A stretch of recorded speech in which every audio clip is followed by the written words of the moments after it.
Hello and good morning everybody. मैं वैशाली गोगे आप सभी का स्वागत करती हूँ हमारे चैनल पर और आप देख रहे हैं खबरें फटाफट।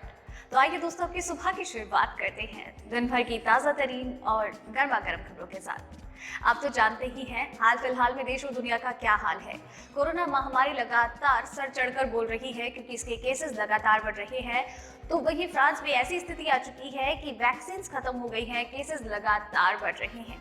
इसके अलावा हमारे देश में भी कोरोना वायरस मामले बढ़ते जा रहे हैं, एक्टिव केसेस की संख्या बढ़ रही है। साथ ही साथ देश में और भी सारे कई परिवर्तन हो रहे हैं। आईपीएल का आयोजन होने वाला है, इसके साथ ही बीसीसीआई और भी काफी चीजें प्लान कर रही है। इसके अलावा वैक्सीनेशन के दौरान और भी बहुत सारी खबरें अपडेट्स हैं, लॉकडाउन को लेकर बहुत सारी खबरें हैं और इसके अलावा देश में और भी कई सारे परिवर्तन हैं और भी बहुत सारी बातें हैं जो कि लोगों को जानना बहुत जरूरी है, जिनके बारे में हम आपको आगे इस वीडियो में बताएंगे हर एक महत्वपूर्ण खबर के बारे में। तो आप वीडियो के साथ एंड तक बने रहिएगा। इससे पहले कि हम खबरों की ओर बढ़े, आइए एक नजर डाल लेते हैं हम सुर्खियों की ओर। शिवसेना का मोदी पर तंज, लिखा पुलवामा अटैक की जांच एनआईए से क्यों नहीं कराई। कोरोना वैक्सीनेशन के बाद खून के थक्के जमे, आनन फानन में एस्ट्राजेनेका पर लगाई रोक। जीने की वजह नहीं, किसी से प्यार मत करना। बीजेपी सांसद कौशल किशोर की बहू ने काटी हाथ की नस। टिटनेस की वैक्सीन बनाने वाली दुनिया की सबसे बड़ी भारतीय कंपनी कुवैत देशों को देगा कोरोना का टीका। नशे में धुत एक शख्स ने किया कमल हसन की कार पर हमला। बैंकों की 2 दिन की हड़ताल से कामकाज पर असर, जाने कौन कौन सी सेवाएं होंगी प्रभावित। यूपी के 2.42 करोड़ किसानों को होली से पहले मिल सकती है पीएम किसान योजना की 8वीं किश्त। राजस्थान में 1 अप्रैल से मिलेगा बढ़ा हुआ बेरोजगारी भत्ता, जाने कैसे करें आवेदन। जी हाँ दोस्तों, ऐसी और भी कई सारी खबरें और अपडेट्स हैं जिनके बारे में हम आपको आगे इस वीडियो में बताएंगे और सारी महत्वपूर्ण खबरों के बारे में बात करेंगे। इसी के साथ ही वीडियो पसंद आ रही है आपको तो इसे लाइक और शेयर कीजिए और इसके अलावा आप अपने विचार इन खबरों के बारे में हमसे साझा कर सकते हैं थ्रू द कमेंट सेशन। तो चलिए दोस्तों, एक एक करके सारी महत्वपूर्ण खबरों की ओर बढ़ते हैं।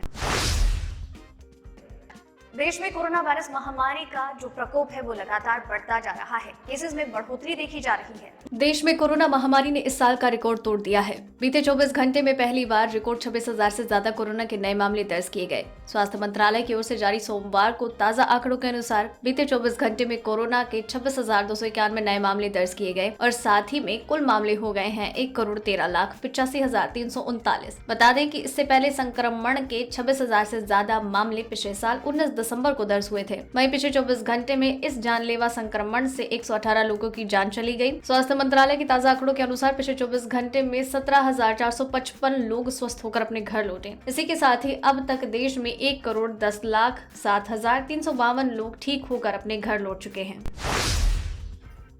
एनकाउंटर स्पेशलिस्ट सचिन वजय की गिरफ्तारी के बाद शिवसेना का केंद्र की मोदी सरकार पर गुस्सा फूटता दिखाई दे रहा है। शिवसेना ने अपने मुखपत्र सामना के जरिए बीजेपी और मोदी सरकार पर जमकर निशाना साधा। सामना ने लिखा है कि एनआईए का इस तरह से आना ये पिछला हिसाब चुकता करने के लिए ही था। वजह और उनके सहयोगियों ने गोस्वामी को पकड़ा, उसके टीआरपी घोटाले का पर्दाफाश किया। इसके बदले में केंद्र ने वजह को पकड़ कर दिखाया। सामना ने लिखा कि इस मामले की जाँच चल रही थी कि केंद्र सरकार ने एनआईए को जाँच के लिए भेजा। इसकी इतनी जल्दी आवश्यकता नहीं थी, लेकिन महाराष्ट्र के किसी मामले में टांग अड़ाने का मौका मिले तो केंद्र की जांच एजेंसियां भला पीछे क्यों रहेंगी। टिटनेस और सांप के जहर की वैक्सीन बनाने वाली दुनिया की सबसे बड़ी वैक्सीन कंपनी हैदराबाद में स्थित है। इस कंपनी का नाम है बायोलॉजिकल ई। इस कंपनी की एक खास बात यह है कि इस कंपनी को एक महिला चलाती है। इस कंपनी में ज्यादातर कर्मचारी महिलाएं ही हैं। अब कंपनी क्वाड देशों में कोरोना वैक्सीन सप्लाई करेगी। क्वाड देशों में भारत, अमेरिका, जापान और ऑस्ट्रेलिया आते हैं। इन देशों में कोरोना वैक्सीन सप्लाई करने के लिए भारत ने इन देशों के साथ क्वाड बैठक के दौरान ये घोषणा की। हैदराबाद स्थित दवा कंपनी बायोलॉजिकल ई दवा कंपनी दुनिया भर में अपनी टिटनेस और सांप के जहर बनाने वाली वैक्सीन और दवा के लिए प्रसिद्ध है। अब क्वाड देशों को कोरोना वैक्सीन को सप्लाई करने के लिए भारत के दावे को ये कंपनी पूरा करेगी। मोहनलाल गंज से सांसद कौशल किशोर की बहू अंकिता ने अपनी हाथ की नस काटकर आत्महत्या करने की कोशिश की है। सांसद के घर के बाहर अंकिता ने अपने हाथ की नस काट ली है। आनंद फानन में पुलिस ने अंकिता को सिविल हॉस्पिटल में एडमिट करवाया, जहां उनकी हालत खतरे से बाहर बताई जा रही है। अंकिता ने कहा कि उनके साथ धोखा हुआ है। अस्पताल में अंकिता ने मीडिया से बातचीत करते हुए कहा कि मैंने आयुष के घर के बाहर ही ब्लेड से नस काटी, किसी ने मुझे रोकने की कोशिश नहीं की। 1.5 घंटे के बाद पुलिस आई। साथ ही पुलिस और आयुष के घर वालों पर गंभीर आरोप भी लगा रही है। अंकिता वीडियो में आगे कहती दिखाई दे रही है, आयुष खुद कहते थे कि घर वाले मुझे प्यार नहीं करते, मैं हर कदम पर तुम्हारे साथ रही, लेकिन तुमने मेरा सब कुछ छीन लिया। मैंने खाया भी है या नहीं तुमने पूछा नहीं। अब मैं जा रही हूँ बहुत दूर, तुम याद रखोगे मुझसे गलती हो गई जो तुम्हारे साथ थी। कोरोना वायरस के खिलाफ लड़ाई में हमारा सबसे बड़ा सहारा और उम्मीद कोरोना की वैक्सीन ही है। तमाम देशों में वैक्सीनेशन जारी है, लेकिन बीच बीच में कई बार ऐसी खबरें आती हैं जो लोगों के मन में शंका पैदा करती हैं। आयरलैंड में भी ऐसे ही मामले सामने आ रहे हैं। कथित तौर पर कोरोना वैक्सीनेशन के बाद खून का थक्का जमने के मामले सामने आ रहे हैं। आयरलैंड के स्वास्थ्य अधिकारियों ने नावे में टीकाकरण के बाद खून के थक्के जमने संबंधी रिपोर्ट सामने आने के बाद एस्ट्राजेनेका के टीके के इस्तेमाल पर अस्थायी रोक लगा दी है। आयरलैंड के डिप्टी CMO डॉक्टर रोनन लीन ने बताया कि नॉर्वे में मेडिकल एजेंसी ने एस्ट्राजेनेका टीका लगाए जाने के बाद अडल्ट के खून के थक्के जमने के 4 मामलों की जानकारी दी, जिसके बाद इसके इस्तेमाल पर रोक लगाने की रविवार को सिफारिश की गई।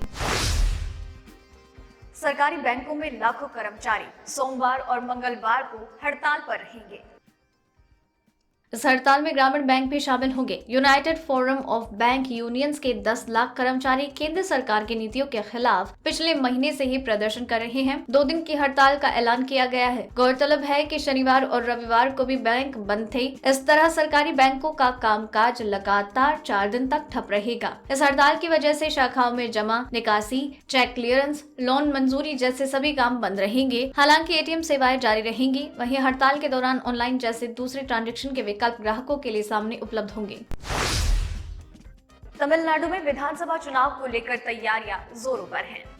लेकिन इस बीच कांचीपुरम में एक शख्स ने फिल्म अभिनेता से नेता बने कमल हासन की कार को टक्कर मारने की कोशिश की। टक्कर मारने वाला शख्स शराब के नशे में धुत था। पार्टी कार्यकर्ताओं की ओर से इसे हमला करार दिया गया है। मक्कल निधि माइम MNM की ओर से दावा किया गया कि कांचीपुरम में एक शख्स ने तमिल सिनेमा के सुपरस्टार कमल हासन की कार को टक्कर मारने की कोशिश की। वो शख्स नशे में था और फिल्म अभिनेता को करीब से देखना चाहता था और इसलिए उसने कार की खिड़की पर धमाका करने की कोशिश की। हालांकि हासन को कोई चोट नहीं आई, लेकिन कार्यकर्ताओं का दावा है कि कार की विंड स्क्रीन को नुकसान हुआ। ये हादसा उस समय हुआ जब कमल हासन कांचीपुरम में एक जगह से अपना चुनाव प्रचार खत्म करने के बाद घर लौट रहे थे। आने वाले दिनों में गर्मी बढ़ने वाली है। मौसम विभाग के अनुमान के अनुसार राजधानी का पारा गुरुवार से 35 डिग्री सेल्सियस से ज्यादा जा सकता है। बीते दिन दिल्ली का पारा 31.2 डिग्री सेल्सियस तक था। वहीं आज मंगलवार को पारा 32 डिग्री सेल्सियस के करीब पहुंच सकता है। मौसम विभाग के अनुसार आने वाले दिनों में पारा बढ़ेगा। हालांकि बीच बीच में बारिश या आंधी तूफान का अलर्ट है, लेकिन मंगलवार से पारा बढ़ना शुरू हो जाएगा। हफ्ते के अंत तक पारा 36 डिग्री तक पहुँच सकता है। मौसम विभाग के अनुसार इस बार दिल्ली के लोगों को गर्मी बहुत सताएगी। मौसम विभाग का कहना है कि इन दिनों उत्तरी पहाड़ी इलाकों में पश्चिमी विक्षोभ का असर बना हुआ है। इस वजह से उत्तर दिशा में आने वाली हवाएं दिल्ली में रात के तापमान में कमी कर रही है। PM किसान सम्मान निधि योजना से जुड़े उत्तर प्रदेश के 2.42 करोड़ लोगों को होली से पहले एक खास तोहफा मिल सकता है। योजना के तहत किसानों को हर साल 3 किश्त में 6,000 रुपए की आर्थिक मदद दी जाती है। इसमें सीधे किसानों के बैंक अकाउंट में 2,000 रुपए की 3 किश्तें भेजी जाती हैं। उम्मीद की जा रही है कि इस बार केंद्र सरकार होली के त्योहार से पहले किसानों के खातों में 8वीं किश्त के 2,000 रुपए भेज देगी। बता दें कि देश के प्रधानमंत्री किसान सम्मान निधि योजना का सबसे ज्यादा फायदा उत्तर प्रदेश के किसानों को मिला है। यूपी में इस योजना से 2.42 करोड़ किसान लाभ प्राप्त कर रहे हैं। इसकी शुरुआत PM मोदी ने 24 फरवरी 2019 को उत्तर प्रदेश में ही की थी। अगर देश की बात की जाए तो PM किसान योजना से 12 मार्च 2021 तक कुल 11.71 करोड़ किसान जुड़ चुके हैं। राजस्थान के रोजगार कार्यालय में पंजीकृत युवक और युवतियों को बढ़ा हुआ बेरोजगारी भत्ता 1 अप्रैल से प्राप्त होगा। अब प्रदेश के बेरोजगार युवकों को प्रति माह 4,000 रुपए और महिलाओं, दिव्यांग और ट्रांसजेंडर्स को 4,500 रुपए प्रति माह बेरोजगारी भत्ता दिया जाएगा। पहले बेरोजगार युवकों को 3,000 रुपए और युवतियों को 3,500 रुपए मिलता था, लेकिन मुख्यमंत्री अशोक गहलोत ने बेरोजगार युवाओं को साधने के लिए हाल ही में 24 फरवरी को बजट पेश करते हुए राज्य में बेरोजगारी भत्ता 1,000 रुपए बढ़ाने की घोषणा की। प्रदेश में करीब 1.60 लाख बेरोजगार युवक युवतियों को इसका लाभ मिलेगा। इस अक्षत योजना में तब बेरोजगारी भत्ते के रूप में पुरुषों को 600 रुपए और महिलाओं को 750 रुपए दिए जा रहे थे, लेकिन राज्य में सत्ता परिवर्तन होते ही मुख्यमंत्री गहलोत ने योजना का नाम बदलकर बेरोजगारी भत्ता भी बढ़ा दिया है। तो दोस्तों, आज की इस वीडियो में बस इतना ही। खबरों का ये सिलसिला यही खत्म करते हैं, लेकिन आप तक खबरें यूं ही लगातार पहुंचाते रहेंगे। और आपको वीडियो पसंद आई हो और आपने वीडियो को एंड तक देखा हो तो इसे लाइक और शेयर जरूर कीजिएगा। खबरों के बारे में अपने विचार हमसे साझा कीजिए और साथ ही में अपना नाम मेंशन करना बिल्कुल मत भूलिएगा। धन्यवाद।